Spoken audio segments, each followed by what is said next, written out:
প্রতিবাদ আন্দোলন ধর্ণা কর্মসূচি চলছে এবং এই ধর্ণা কর্মসূচি আন্দোলন আরও জোরালো হবে। আমি এখানে দেখতে পাচ্ছি সোহিনী সরকার, তিনি এই আন্দোলনে প্রথম থেকে ছিলেন, এখন তিনি গানে গানে তালে তালে মিলেছেন, মিশে রয়েছেন সেখানে। আমি সেই ছবি আরও একবার দেখাবো, সরাসরি সোহিনীর সঙ্গে আমরা কথা বলবো। সোহিনী রয়েছেন এখানে আমাদের সঙ্গে। নাগরিকরা মাঠে সারা রাত রাস্তায় কাটাতে পারেন, কিন্তু প্রশাসনের তরফ থেকে এইটুকুনিও দায়িত্ববোধ নেই যে আমাদের কোনো রিপ্লাই করেন। তাহলে আমরা ভেবেই নিচ্ছি যে ওনাদের কোনো কিছু যায় আসে না আমাদের কি হলো না হলো। সারা পশ্চিমবঙ্গ জুড়ে এত দাবি নিয়ে যে মানুষ রাস্তায় নেমেছেন, কোনো দাবিও ওনাদের শোনার প্রয়োজনীয়তা ওনারা অনুভব করেননি। তোমাদের এই আন্দোলন তোমরা রাতভর চালিয়ে যাবে, যদি দাবি তোমরা বলছো যে এখনো পর্যন্ত তোমাদেরকে কোনো রকম উত্তর দেওয়া হয়নি, এরপর তোমাদের কি পরিকল্পনা? এরপরে ভাবতে হবে। আমরা আজকে ভোর 4টে অবধি তো এখানে আছি, তারপরে বিভিন্ন তোমরা তো নিজেরাই দেখতে পাচ্ছ মানুষজন এসে দাঁড়িয়েছেন। তারা যতদিন সাধারণ মানুষ রাস্তায় থাকবেন ততদিন অবধি আন্দোলন চলবে। সরকারকে তো একটা সময় জবাব দিতে তারা বাধ্য, কারণ ভোট তো তারা আমাদের বাড়ির দরজায় তারা নিতে আসেন। এখন তারা মুখ লুকিয়ে আছেন, কিন্তু পরে দেখা যাবে কতদিন মুখ লুকিয়ে থাকতে পারেন তারা। একেবারে অর্থাৎ বলাই হচ্ছে যে সাধারণ মানুষ রাস্তায় নেমেছেন এবং তারা রাস্তায় থাকবেন যতক্ষণ না বিচার আসছে, যতক্ষণ না সুবিচার পাওয়া যাচ্ছে, ততক্ষণ এই আন্দোলন, এই প্রতিবাদ কর্মসূচি চালিয়ে যাবেন তারা। আমি দেখতে পাচ্ছি সরাসরি এখন আরও ছবিটা স্পষ্ট হচ্ছে যে যত রাত বাড়ছে তত প্রতিবাদের আওয়াজ গর্জে উঠছে, গানে গানে প্রতিবাদ চলছে। আমি ছবিটা দেখাবো।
প্রতিবাদ জোরালো হচ্ছে, আন্দোলন জোরালো হচ্ছে একেবারে। তারা তাদের বুঝিয়ে দিচ্ছেন তাদের প্রতিবাদের ভাষায়, গানের ভাষায়, কথার ভাষায় তারা বুঝিয়ে দিচ্ছেন যে অধিকার তাদের, সেই অধিকার তারা ছিনিয়ে আনবেন এবং জয় তাদের হবেই।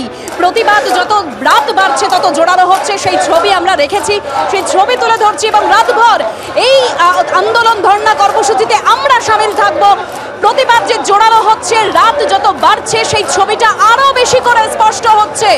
একেবারে বারবার তারা বলছেন যে এখনো পর্যন্ত যে যে দাবিগুলো তারা জানিয়েছেন, 4টি দপ্তরে তারা তাদের দাবি রেখেছেন, কিন্তু এখনো পর্যন্ত তাদের কাছে কোনো রকম উত্তর আসেনি।